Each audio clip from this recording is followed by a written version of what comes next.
Hello and welcome to the Fishing Guide Podcast. I'm your host, Brad Wiegmann. We are with Mark Ridl, and he's with Cornfield Fishing Gear. And I almost said it wrong, and I have to apologize, but I don't know if I should apologize because you've been in the business so long, Mark. It's kind of like a compliment. Yeah, it's been, I think, 10 years now. I had one of those old pictures come up on Facebook here a while back, and it was from 10 years ago. I'm like, dang, I was thinking it was only like 8, but 10 years we've been messing with stuff. So yeah, you have a great shop. Thank it's you. pretty crazy. Thank you. First, tell us, like in a nutshell, about your products, and then I think we'll just visit about your shop, and then we'll visit. We'll bring up his boat, but it's not a boat; it's a vessel. It's the corn crib. Corn crib. I love that. Go out there tomorrow morning, someone's put corn crib on the side of it. Tell us, in a nutshell, about Cornfield Fishing Gear. We're up to 8 employees now, Paul and myself and 6 others. We got a full-time sales guy, and 99% of what we build in the shop is Cornfield gear. That's all we do. So wow. We've grown quite a bit over our 10-year span here. We're shipping all over the world. We got dealers everywhere. We're doing with some direct boat manufacturers now and stuff like that. So it's been quite interesting. When you got good stuff, then people want it. Is that? Thank you. Is that your? Yeah. That's your business plan. I tell everybody our stuff's a little bit more expensive, right? But I want to build it the best I can and make it the best so it lasts forever. So we found out early that we build stuff good enough that they didn't buy another one. So then we started expanding the product line. There you go. I had somebody ask me one time, so has it been slow at the shop? I said, oh, it slows down, end of May, June. By August, it's pretty slow. Gives me time to just create some new stuff. So we put out new things. Yeah, keep adding new things all the time.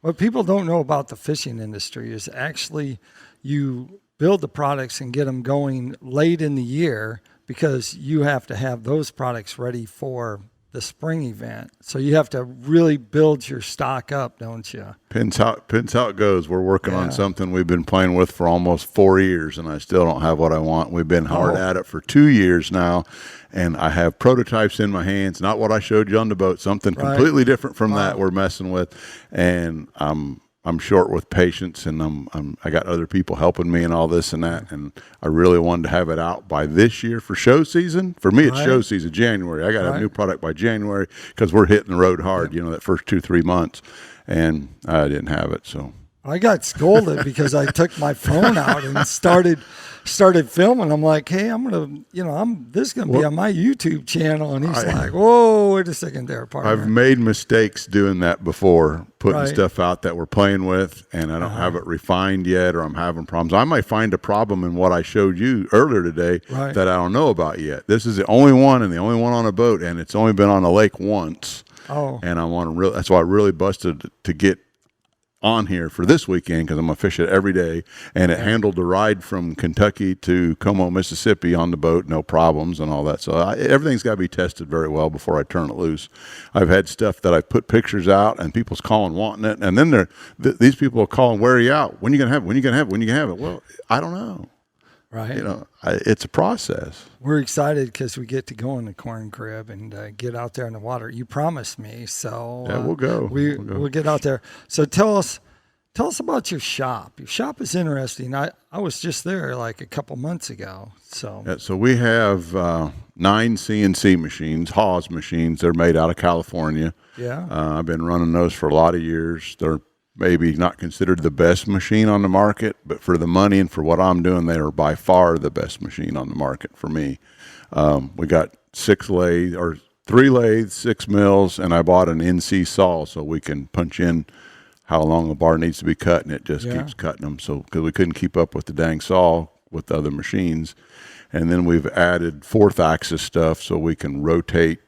Like my knobs, we're drilling holes, and we'll put a knob in, and we'll drill a hole, and then we'll turn it 90 degrees and drill a hole again. And we got all kinds of stuff. Now, as I'm designing things, I always design stuff to fit the machinery that we have so that we can efficiently build it. Because if I can build it efficiently, we can still make the money we need to make on it, but we can keep the price down on it. Right. A lot of engineers I've worked with over the years engineer these cool looking stuff, and they're really hard to make, which makes them really expensive. Right. So I'm trying to figure out how to machine it efficiently on the equipment we got. So fourth axis has helped a bunch. You guys are actually even making the knobs. Yeah. Which I couldn't get them in people- COVID.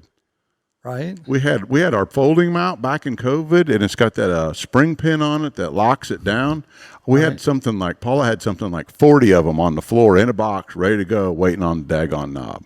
And his company's like, well, we're like 2 months out and all this and that. So I'm like, no, I just sat down at the computer. And I had something spring-loaded pin years ago on those paddles I used to do, the drift paddle things. Right. So I dug those prints up, kind of revamped that, changed a few things, and we machined our own knob on the end and put it all together, and we just make it. Well, then we're turning knobs, so we only had one lathe, and we were turning so many knobs, I ended up buying another lathe, and then ended up buying another lathe. There you go. There you have We it. make all our own bushings. We make everything. I mean, there's some things like the motor for the live sweep. Obviously, we got to buy that overseas. There's no place else to get it.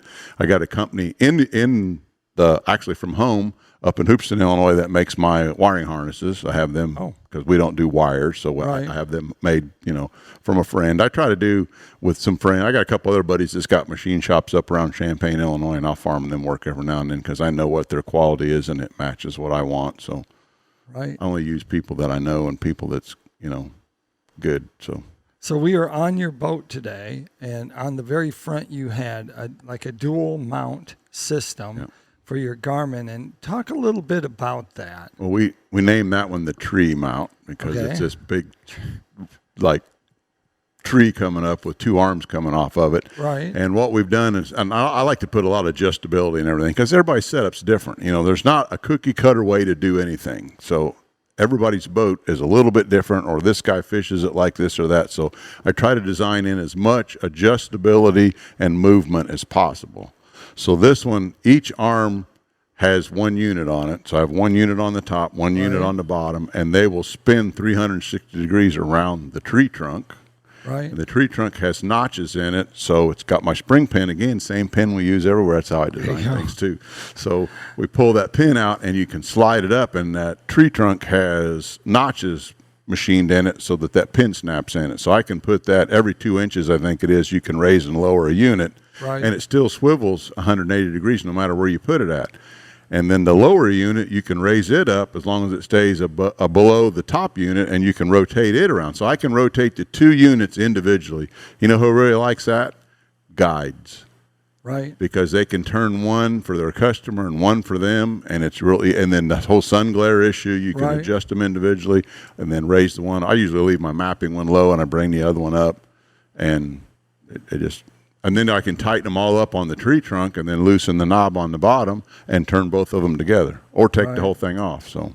And you also talked about being able to step into your boat. You said that was every crappie guy knows there's way too much stuff going on the front of the boat. And steps, I put steps on my old Ranger boat years ago. Sorry, I'm to the age where I need the steps. It's just safe. And so I can rotate these two units around. One, I can get my trolling motor in and out easy. That's another thing. You're having problems with these big units. Right. Having trouble clearing the trolling motor to get it in and out. So I can roll these units around and clear the trolling motor, and I also move them in a fashion that leaves me just a little bit of an area between the trolling motor and the units. I can get up the steps and get on the boat when I'm. So I guess if you can't fit through there, that means diet time. Yeah, well, you just got to be real careful. There's no diet this way. Well, with my fancy spider rigging racks, those are kind of a handle too. I can hang on to those as I'm walking through there. So. Are those being made? Not yet. I will. I mean, they're really easy for the make. It's stuff that we're already doing, but they're just going to be really expensive. They haven't even really priced them yet. They're going to be really expensive because there's so much machine work in it. But I got one guy says he wanted them, so we'll see. All right. Let's stay in the front of the boat and tell us what else do you have in the front of the boat? We put I got my live sweep on a Kraken trolling motor. You know, the Kraken's like the Tarova. It's got to slide back and forth, and I have it mounted on there. So when you put the trolling motor in the water, the live sweep goes with it. And then on the live sweep, I got our new switchback so that I can put my transducer in forward mode or pull it out and switch it to perspective mode within seconds. Okay. And then I didn't show you, I'm working on a bounce eliminator to go on that, which is also a handle. So you can grab that handle and help slide that motor in and out. And then it keeps it from bouncing. It's a prototype on there too. All right, now let's go to the helm of the boat. You got two big juicy units there. I got a center console Skeeter boat. I looked at all these boats, and I ended up going with that. And of course, I fished out of Les's. I liked the way it fished and this and that, and I decided to pick this boat. And most of those center console boats, you put the unit sunken into the console. Right. And it's slick. It's nice. They're out of the way and all this and that. But I wanted 2 units in there. Crappie guy, you got to have, you got to have all that. You got 2 up front. So I if you were really, really careful, I measured it all out. You could have got 1 16-inch unit in there, but there's not enough room for anything else. And I didn't want to go to 2 10s or something like that. So I put our track mount, we call that, on there. We've been doing that for the bass boats because you can adjust it side to side individually. You can rotate the units forward or back.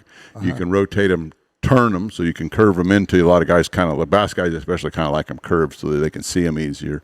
Right. And I end up putting that on the console of that center console boat, put it as low as I could get it, and I put my 2 units on there, and they're not built in, but they're laid way back towards the fiberglass part of the console, and then I slid them out far enough. They're actually wider than the console, but they're inside the T-top tubes where I'm sitting to operate the boat. I can see both of them very clear. And they're low, so they're not obstructing your view. And then I was showing you on that, we got another version of that we put on some bass boats where it's got a saddle that slides back and forth in the track, and then it's got an arm that comes off of that, and then that arm can rotate down, and then you got another knuckle that you can rotate your unit and get it back straight so we can lower them. We put them on a couple boats, and 16-inch units aren't no more than 2 to 3 inches taller than the windshield, so a guy can see through them and see over them.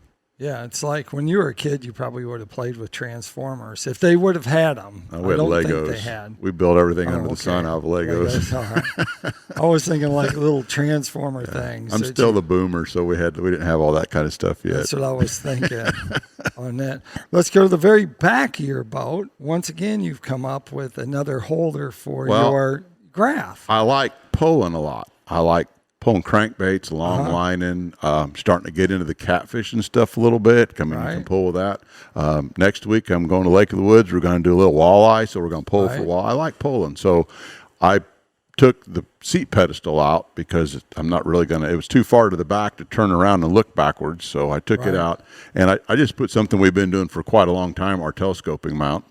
It's our telescope. I put it in and I put it on our CA base so that I brought the wires out the hole where the pedestal was. Right. So they come out right underneath the tube of the mount and go up to the unit, and then it swivels and I can rock it up. And I've been playing with that one. That's a 17, an 86-17. It seems to have more glare issues than the 1643s. I don't know if they've done something different on the screen or what, but I've been fighting the sun glare on that one. So being able to roll it, turn it side to side and roll the unit up and down has been handy on that. So is that detachable or not? Yeah, you can. Yeah, you can take the whole thing off. How about just take the unit off of that one? Yeah, you can just we make the knobs to get rid of your plastic knobs on your gimbal mount so you can, and then this is the 17 inches, the framework that we build. We started building. I had a guy come in the shop years ago when they first come out with the 17s, the 86-17, he wanted on the front of his crappie boat.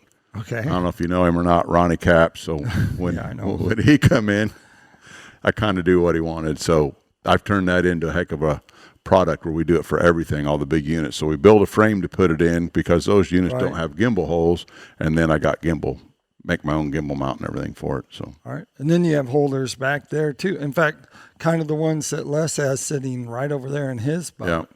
Tell us about those. I built me some, since that's a center console boat, it's got the tubes, I don't know what they call them, they're like rod holders that sink down into the gunnel rail, and I made a tube that goes in there, and then it quarter turns and locks in and comes up, and then we build a top out of it. It's all a little bit heavy, but it fixes it all up so I can put 4 rods off of each side in the back and work around the power pole stuff in the back. And that's where you've also been doing your catfishing too. Yeah, right? You've been dragging. Yeah, we've been dragging for catfishing. Yep. We live scoped them last week. That was kind of fun. Hey, catching fish is fun. Hey, it's a blast. That takes us to Tackle Time. Tackle Time sponsored by PICO Lures. PICO Lures has a complete line of hard and soft baits. So if you want to catch catfish, you can do it with the crankbaits because this time of year and through the summer, pink is a hot comer. Pink glimmer is one of Pink the and better black ones. on Kentucky Lake. Pink Holy and black. cow. You got beach ball will catch them. Those colors there, I know we saw one of your colors today was bone orange at the like that PICO one. that you had a couple of them in there. He said, I don't know what color this is. I said, I know what color that is. But you can check them out online at picolures.com. The Fishing Guide Podcast is also sponsored by B&M Poles. Of course, they have a complete line of rods for crappie fishing. They have so many crappie fishing rods, it's insane. You have to check those out. But they also have rods for catfishing. They got rods for trout fishing, saltwater, you name it.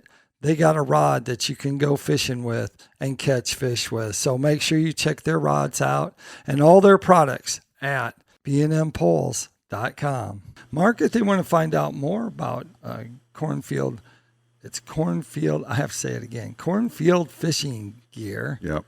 Cornfield Fishing Gear. You can see us at cornfieldfishinggear.com. Okay. Or call 217-304-1680.